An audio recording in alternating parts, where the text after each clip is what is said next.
Un beau matin, Pierre ouvrit la porte du jardin et s'en alla dans les prés verts. « L'endroit est dangereux, lui dit son grand-père. Si un loup sortait de la forêt, que ferais-tu » Pierre ne fit aucun cas des paroles de son grand-père et déclara que les grands garçons n'avaient pas peur des loups.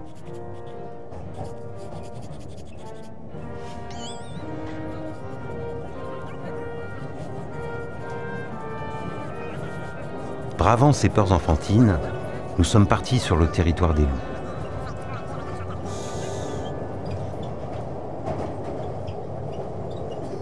Un voyage initiatique dans ce massif du Dévoluy pour aborder une discipline audiovisuelle exigeante, la prise de vue animalière. À l'école, nous avons préparé ce tournage en consultant des films animaliers. Les différences de rendu entre les images tournées avec des animaux imprégnés, voire apprivoisés, des animaux qui sont de véritables acteurs pour offrir aux spectateurs une image spectaculaire, et nos observations sur le terrain face aux animaux sauvages sont bien différentes. Une nouvelle génération de réalisateurs animaliers montre la réalité de cette biodiversité malmenée par l'activité humaine et des conditions climatiques en plein bouleversement. Jean-Michel Bertrand est l'un d'eux. Il a tourné durant 3 ans dans ce massif du Dévoluy à la rencontre des loups. Ces films nous inspirent dans notre démarche d'apprentissage, aujourd'hui plus responsable. Le loup sauvage, avec son retour, il apporte une autre dimension. Il enrichit mes rêves. Il enrichit mes rêves.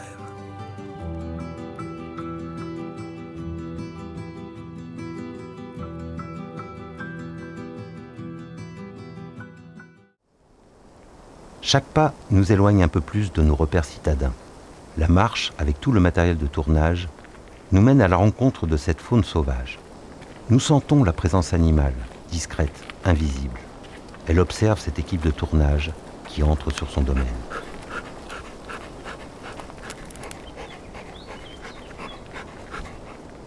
Dans ces vallées profondes et vers les cimes enneigées, nous allons apprendre les règles fondamentales de l'approche. Dans le film animalier, le plus difficile est d'être furtif et de savoir observer tous les détails. Il faut balayer tout le secteur qui t'intéresse avec les jumelles, et une fois que tu as quelque chose, soit qui est clair, soit qui te met le doute, ben, tu te remets dessus avec la longue vue, quoi, et tu zoomes.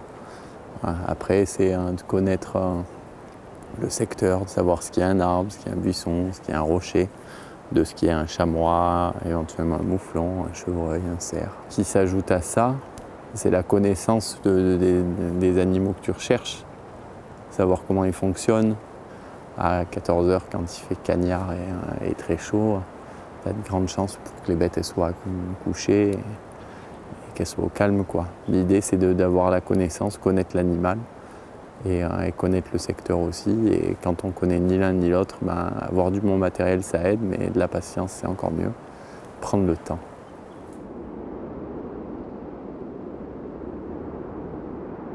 Pour filmer l'animal, il faut en devenir un, disparaître dans ce décor de montagne et effacer nos signatures humaines portées par les vents, qui sont autant de signaux d'alerte pour ces animaux que nous allons tenter d'approcher. Quand on veut approcher les animaux, c'est de se faire une bulle olfactive. Et ça, la technique qu'on utilise, c'est qu'on repère dans l'endroit quelles sont les essences naturelles qui sont dans l'endroit. Donc ici, en regardant simplement autour de nous, on voit qu'il y a beaucoup de pins. Entre autres, il y a un pin qui émet énormément d'odeur, qui est le pin sylvestre. Et juste avant d'approcher des animaux, on s'en envoie un petit peu, comme ça. On s'en met un peu là. Voilà, on se met un peu de pin sylvestre sur nous. Voilà. C'est pas la peine d'en mettre des tonnes, parce que c'est très fort. Il faudra juste en mettre souvent. Et on camoufle les sacs.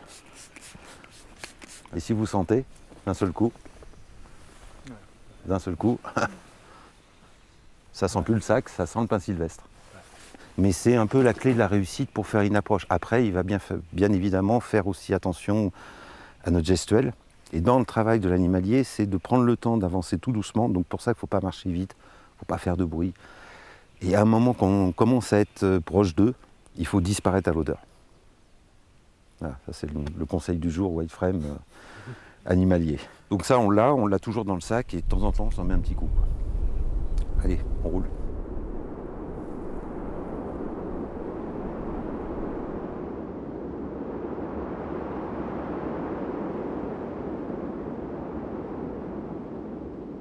Dans la trousse à outils du film animalier, le piège vidéo est un appareil qui permet de capter la présence animale. Il se place dans des endroits de passage et sa position précise n'est pas le fait du hasard. Pour bien placer cette caméra spéciale, il faut lire le terrain, reconnaître les traces de déjection et les empreintes sur le sol. Autant d'indices pour déterminer les espèces qui peuvent passer devant cette caméra automatique qui filme de jour comme de nuit. On se prend à rêver. Peut-être un loup passera-t-il devant cette caméra. Voir des animaux, c'est pas donné à tout le monde, c'est pas facile et c'est souvent des opportunités. Je vois tous les jours des animaux, mais les loups, je les vois jamais. Je les vois jamais. Je les ai vus cet hiver une fois. J'ai vu de près un loup, mais c'est très très rare.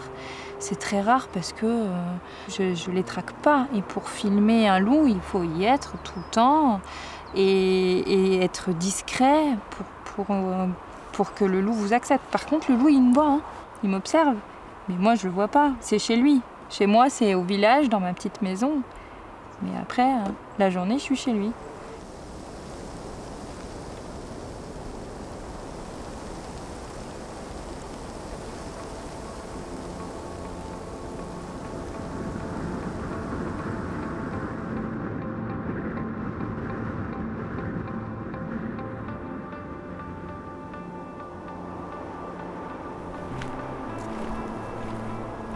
Le film animalier nécessite un engagement physique sur le terrain pour faire découvrir aux spectateurs la vie sauvage. Il faut appréhender le paysage pour trouver les meilleures cachettes afin de positionner la caméra. Prendre le temps de l'observation pour analyser les points de passage, les habitats. C'est une autre façon de tourner. Ici, c'est l'animal qui impose son rythme.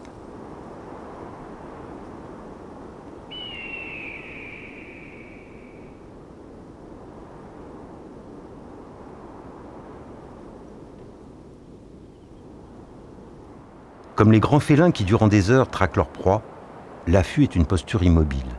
Dissimulée par le camouflage, l'homme et la caméra se confondent dans le paysage.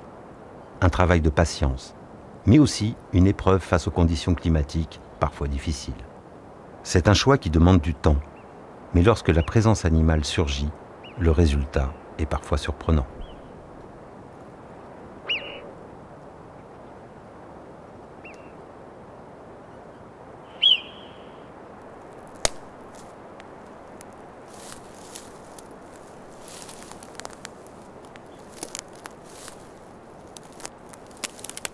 Autre technique, la progression dynamique.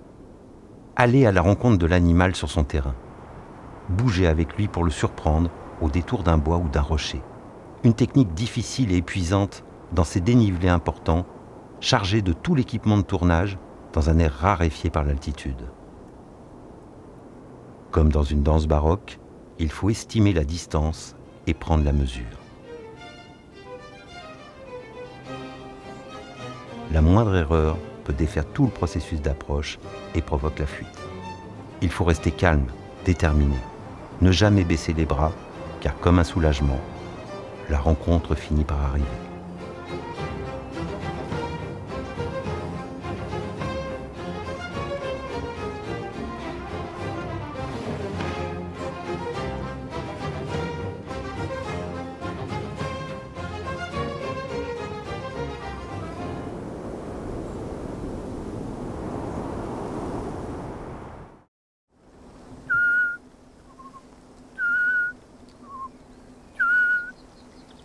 Comme un exercice pratique, nous ciblons avec Baptiste, notre guide, une chevêchette, la plus petite espèce de rapace nocturne d'Europe.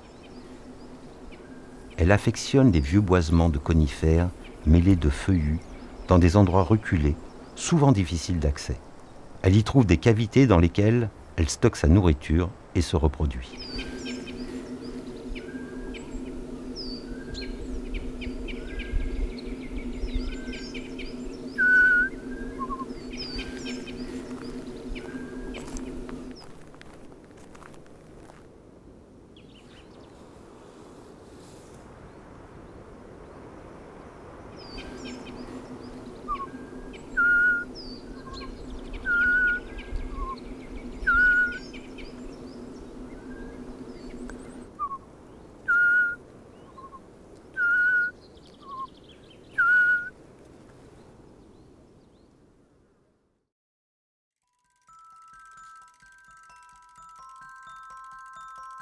Nous avons tous l'espoir de rencontrer le loup, véritable Graal pour les cinéastes animaliers en herbe que nous sommes. Dans nos discussions au bivouac, l'image du loup est un fantasme, une obsession. Comment filmer un animal invisible ? Dans ces montagnes aujourd'hui colonisées par l'élevage, son territoire empiète sur celui des hommes. Il faut attendre la tombée du jour ou le petit matin pour espérer croiser la route de cet animal toujours en mouvement. La nuit, au bivouac, chacun tente de repérer une trace, un bruit, un hurlement.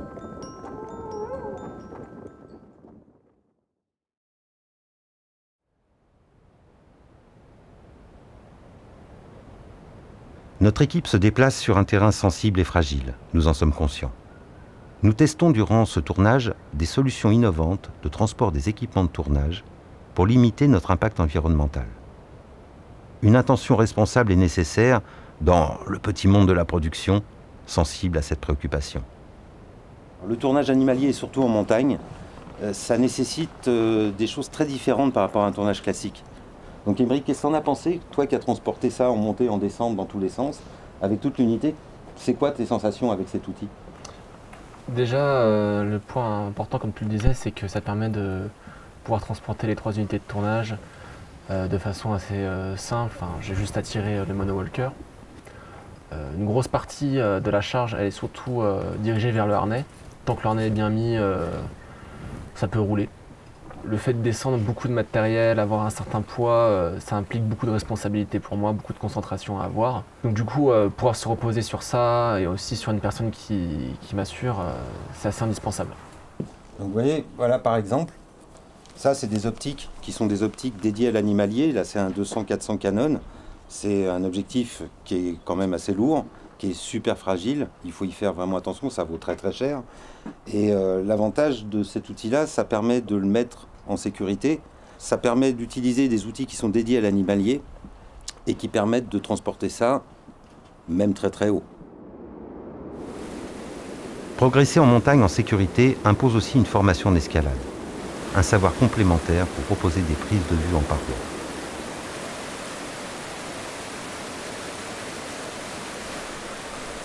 Dans cette verticale impressionnante, le geste se doit d'être sûr et Titouan, notre cadreur le plus expérimenté dans la discipline, a installé en sécurité sa caméra. Une compétence acquise pour faire évoluer notre domaine de progression lorsque le terrain semble nous barrer l'accès.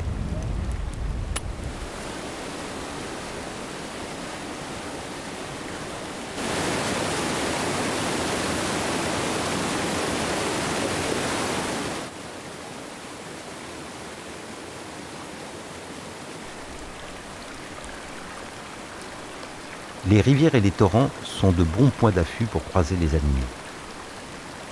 Dans le lit de la rivière, nous trouvons un chamois mort, un signe de prédation qui nous indique un lieu favorable pour un affût. Nous avons trouvé un éterloup. Donc un éterloup, c'est un chamois qui a entre 1 an et 3 ans. Il est mort. Comment, pourquoi, on ne sait pas. Donc c'est vrai que là, mettre un piège photo autour, ça serait vraiment top.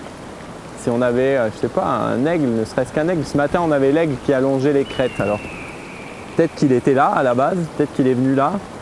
Je sais pas. Voilà. Toute l'équipe se lance dans la construction d'un abri en pierre pour se dissimuler, afin de peut-être capter le grand prédateur de ces montagnes.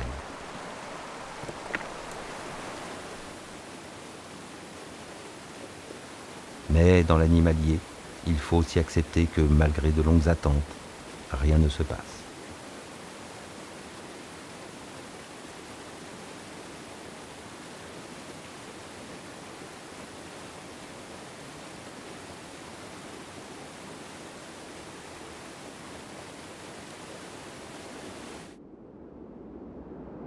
Ultime étape de notre parcours, l'approche vers une vallée perdue, le territoire des loups paraît-il. Derrière le col, un paysage inédit apparaît, là où l'homme n'a plus sa place. Une meute de loups y a peut-être élu domicile, mais à cette période, les loups vont mi-bas et la meute est sensible au stress de notre présence. La discussion s'installe dans le groupe pour décider du bien fondé de cette intrusion humaine sur son territoire. Préserver cet animal craintif et sensible à la présence de l'homme nous semble une évidence. Le loup est là, Nous le savons. Mais risquer de le déranger au mauvais moment n'est pas une bonne idée. Et nous décidons de ne pas aller plus loin.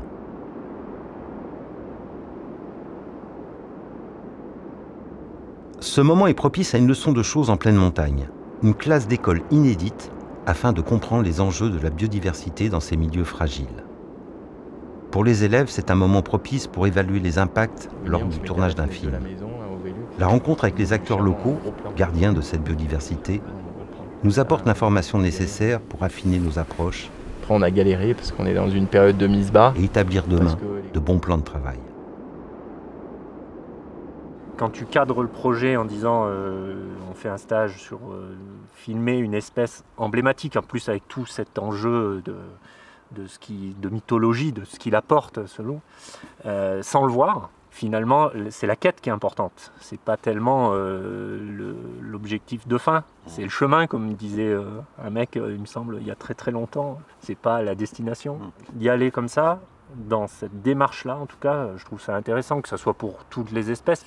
Montrer que c'est pas facile et que finalement des fois on essaye et puis ça marche pas, parce qu'aujourd'hui on est quand même dans une société où il faut réussir à tout prix et des fois on échoue et puis c'est sur les échecs que tu apprends.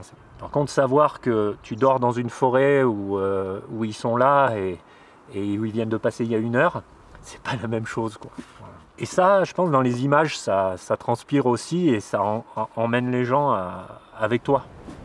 Les rencontres, les informations et les images que nous avons captées cette semaine s'entrechoquent. Elles provoquent l'envie de revenir dans ce lieu pour faire encore mieux. Les autorités locales nous indiquent comment elles peuvent nous aider à faire mieux. Vous avez envie de tourner des images en milieu naturel sur des secteurs qui sont plus ou moins préservés, renseignez-vous. Aujourd'hui, on a tous un site internet. Renseignez-vous sur le gestionnaire environnemental. Prenez contact avec lui. Jamais il vous fermera la porte, ça, je ne connais pas. Et après, à vous, soit de vous diriger vers un bureau d'études qui vous prendra en charge carrément les demandes d'autorisation, soit, si c'est des autorisations simples, de le faire. Et puis, nous, on vous accompagne et on vous accompagne dans la démarche, quoi. Nous relevons une dernière fois les pièges vidéo qui ont capté la présence animale sans notre présence. Le loup nous a réservé une surprise. Il est passé la nuit dernière près du village, juste à quelques dizaines de mètres de notre maison, prouvant qu'il était bien là, autour de nous, à nous observer.